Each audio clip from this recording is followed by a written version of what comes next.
ನಮಸ್ಕಾರ. ಶಫಾಲಿ ವರ್ಮಾರ ಸಿಡಿಲಬ್ಬರದ ಆಟಕ್ಕೆ ಬೆಚ್ಚಿ ಬಿದ್ದಿತ್ತು ಲಂಕಾ.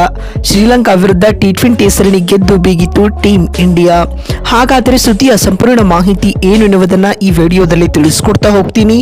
ಆದ್ದರಿಂದ ದಯವಿಟ್ಟು ಈ ವಿಡಿಯೋವನ್ನು ಕೊನೆವರೆಗೂ ನೋಡಿ.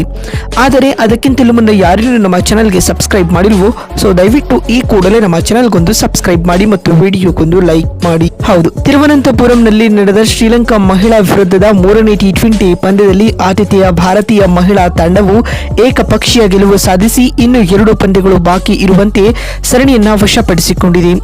ಮೂರನೇ ಟಿ20 ಪಂದ್ಯವನ್ನ 8 ವಿಕೆಟ್ಗಳಿಂದ ಗೆದ್ದುಕೊಂಡಿರುವ ಟೀಂ ಇಂಡಿಯಾ ಗೆಲುವಿನಲ್ಲಿ ರೇಣುಕಾ ಸಿಂಗ್, ದೀಪ್ತಿ ಶರ್ಮಾ ಮತ್ತು ಶಫಾಲಿ ವರ್ಮಾ ಪ್ರಮುಖ ಪಾತ್ರ ವಹಿಸಿದರು. ಈ ಮೂವರ ಅದ್ಭುತ ಪ್ರದರ್ಶನದಿಂದಾಗಿ ಹರ್ಮನ್ ಪಡೆ ಸರಣಿಯಲ್ಲಿ 3-0 ಅಂತರದ ಮುನ್ನಡೆ ಪಡೆದುಕೊಂಡಿದೆ. ಈ ಪಂದ್ಯದಲ್ಲಿ ಮೊದಲು ಬ್ಯಾಟಿಂಗ್ ಮಾಡಿದ ಶ್ರೀಲಂಕಾ ಕೇವಲ 112 ರನ್ ಕಲೆ ಹಾಕಿತು.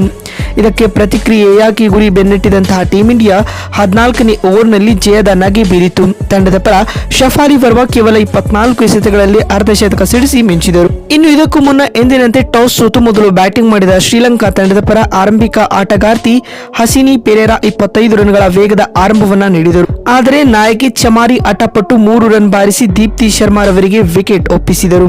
ಆನಂತರ ರೇಣುಕಾ ತಮ್ಮ 2ನೇ ಸ್ಪೆಲ್ನಲ್ಲಿ 6ನೇ ಓವರ್ನಲ್ಲಿ 2 ವಿಕೆಟ್ ಪಡೆದರು. ಮೊದಲು ಫಾರ್ಮ್ನಲ್ಲಿದ್ದ ಹಸಿನಿ ಪೆರೇರಾ ರವರನ್ನ ಔಟ್ ಮಾಡಿದ ಅವರು ನಂತರ ಹರ್ಷಿತಾ ಸಮರವಿಕ್ರಮ ರವರನ್ನ ಪೆವಿಲಿಯನ್ ಕಟ್ಟಿದರು. ಹೀಗಾಗಿ ಶ್ರೀಲಂಕಾ ಕೇವಲ 32 ರನ್ಗಳಿಗೆ ಪ್ರಮುಖ 3 ವಿಕೆಟ್ ಕಳೆದುಕೊಂಡಿತು. ಆನಂತರ ರೇಣುಕಾ 10ನೇ ಓವರ್ನಲ್ಲಿ ನೀಲಾಕ್ಷಿ ಸಿಲ್ವಾ ರವರನ್ನ ಎಲ್ಬಿ ಬಲೆಗೆ ಕೆಡವಿದರು. ಆನಂತರ ಕವಿಶಾ ಮತ್ತು ಇಮೇಶಾ ರವರ 40 ರನ್ಗಳ ಜೊತೆ ಆಟವನ್ನ ಕೂಡ ಬ್ರೇಕ್ ಮಾಡಿದರು. ಇದಾದ ಬಳಿಕ ದೀಪ್ತಿ ಶರ್ಮಾ ದಿಲ್ಹಾರಿ ರವರನ್ನ ಔಟ್ ಮಾಡುವ ಮೂಲಕ ತಮ್ಮ ಟಿ20 ಕ್ರಿಕೆಟ್ ಕರಿಯರ್ನ 150ನೇ ವಿಕೆಟ್ ಅನ್ನು ಪೂರ್ಣಗೊಳಿಸಿಕೊಂಡರು. ಇದರೊಂದಿಗೆ ಲಂಕಾ ತಂಡ ಕೇವಲ 112 ರನ್ ಬಾರಿಸಲಷ್ಟೇ ಶಕ್ತವಾಯಿತು ಸ್ನೇಹಿತರೆ ನಿಗದಿತ 20 ಓವರ್ಗಳಲ್ಲಿ. ಇನ್ನು ಈ ಗುರಿಯನ್ನ ಬೆನ್ನಟ್ಟಿದಂತಹ ಭಾರತಕ್ಕೆ ಮತ್ತೆ ಕಳಪೆ ಆರಂಭ ಲಭಿಸಿತು. ಈ ಸರಣಿಯಲ್ಲಿ ಇದುವರೆಗೂ ಲಯ ಕಂಡುಕೊಳ್ಳದ ಆರ್ಸಿಬಿಯ ನಾಯಕಿ ಸ್ಮೃತಿ ಮಂದಾನ ಈ ಪಂದ್ಯದಲ್ಲಿಯೂ ವಿಫಲತೆಯನ್ನ ಕಂಡಿದರು.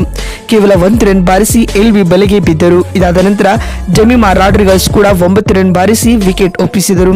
ಈ ಮಧ್ಯೆ ಶಫಾಲಿ ವರ್ಮಾ 24 ಎಸೆತಗಳಲ್ಲಿ ಅರ್ಧಶತಕ ಪೂರೈಸಿದರು. ಅಂತಿಮವಾಗಿ ಅಜಯ್ 79 ರನ್ ಬಾರಿಸಿ ಗೆಲುವಿನ ದಡವನ್ನ ಮುಟ್ಟಿಸಿದರು. ಶಫಾಲಿಗೆ ಸಾಥ್ ನೀಡಿದ ನಾಯಕಿ ಹರ್ಮನ್ ಪ್ರೀತ್ ಕೌರ್ 21 ರನ್ಗಳ ಆಂಕರ್ ಇನ್ನಿಂಗ್ಸ್ ಆಡಿ ಅಜೇಯರಾಗಿ ಉಳಿದರು.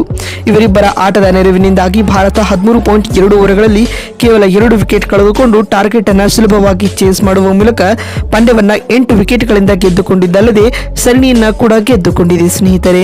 ಈ ಪಂದ್ಯದಲ್ಲಿ ಗಮನಾರ್ಹದ ಪ್ರದರ್ಶನ ನೀಡಿದ Shafali Varma player of the women award ಪಡೆದುಕೊಂಡರು ಸ್ನೇಹಿತರೆ. ಮತ್ತೊಂದು ವಿಡಿಯೋದಲ್ಲಿ ಸಿಗ್ತೀನಿ. Thanks for watching.